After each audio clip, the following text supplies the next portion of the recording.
से एक तो डॉक्टर माधव ने आपको पहले ही बताया, हमारा जो RSSD के बैनर से एक पायलट स्टडी हम ऑलरेडी कर चुके हैं फेनुग्रिक सीड्स और योगा के ऊपर।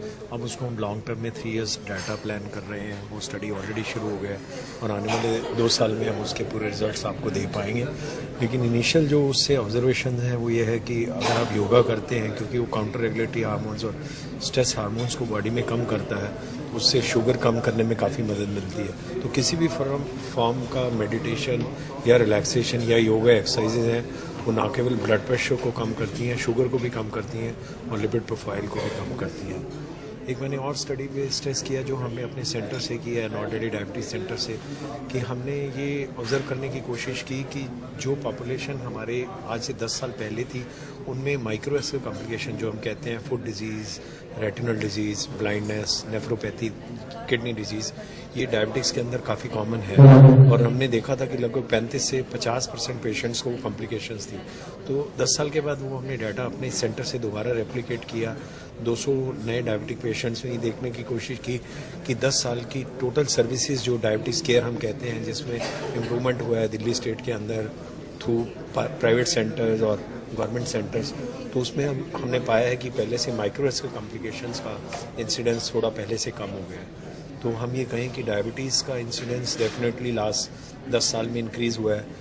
लेकिन हम अगर अच्छी केयर प्रोवाइड कर सकते हैं पेशेंट को डिफरेंट सेंटर्स और डिफरेंट ऑर्गेनाइजेशंस के थ्रू, तो शायद हम आने वाले टाइम में इन कॉम्प्लिकेशंस के ऊपर थोड़ा सा चेक कर पाएंगे। जो सबसे कॉमनली देखा गया है, आइज़, नर्व्स, फीट और रेटिना के ऊपर डायबिटीज़ का इफेक्ट सबसे ज़्यादा होता है। लेकिन ये उन्हीं पेशेंट्स में देखने को मिलता है जिनके अंदर डायबिटीज़ कंट्रोल बहुत पुअर हो। जिसका मतलब अगर आपका HbA1c mean control sugar more than 200 चलता है या HbA1c 8 से ज़्यादा चलता है, तो उन्हीं में कॉम्प्लिकेशंस होने का रिस्क ज़्यादा होता है।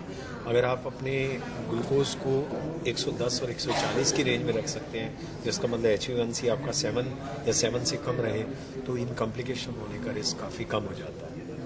एक फिजिकल एक्सरसाइज हम स्ट्रेस करते हैं कि 30 मिनट का एक्सरसाइज, अगर आप योगा नहीं भी कर रहे हैं, अगर आप डेली 30 मिनट्स का ब्रिस्क वॉक है या जॉगिंग है, जंपिंग है, साइकिलिंग है, ट्रेडमिल है या स्विमिंग है, किसी भी तरह की एरोबिक एक्सरसाइजेज और कार्डिक एक्सरसाइज अगर आप रेगुलर बेस पे करते हैं मिनिमम 5 दिन हफ्ते के अंदर, तो उसके भी लॉन्ग टर्म बेनिफिट्स काफ़ी हैं।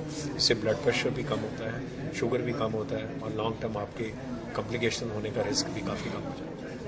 ये भी बहुत ज़रूरी है कि अपने बॉडी वेट के हिसाब से, जो आपका आइडियल बॉडी वेट है, अगर आपका वेट उससे ज़्यादा है, तो हमें पूरी कोशिश करनी चाहिए कि उस वेट को हम अपने आइडियल बॉडी वेट के पास ला सकें।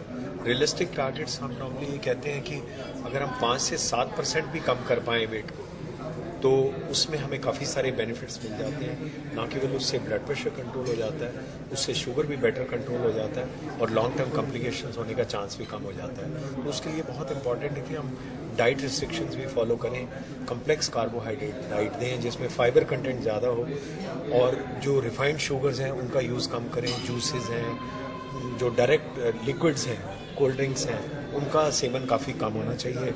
फ्रूट्स और वेजिटेबल्स हम प्लेंटी में ले सकते हैं। फैट का अमाउंट काफ़ी कम रखें, तो उससे ना केवल वेट कम होगा, शुगर कंट्रोल भी बेहतर होगा और ब्लड प्रेशर भी ऑटोमेटिकली कंट्रोल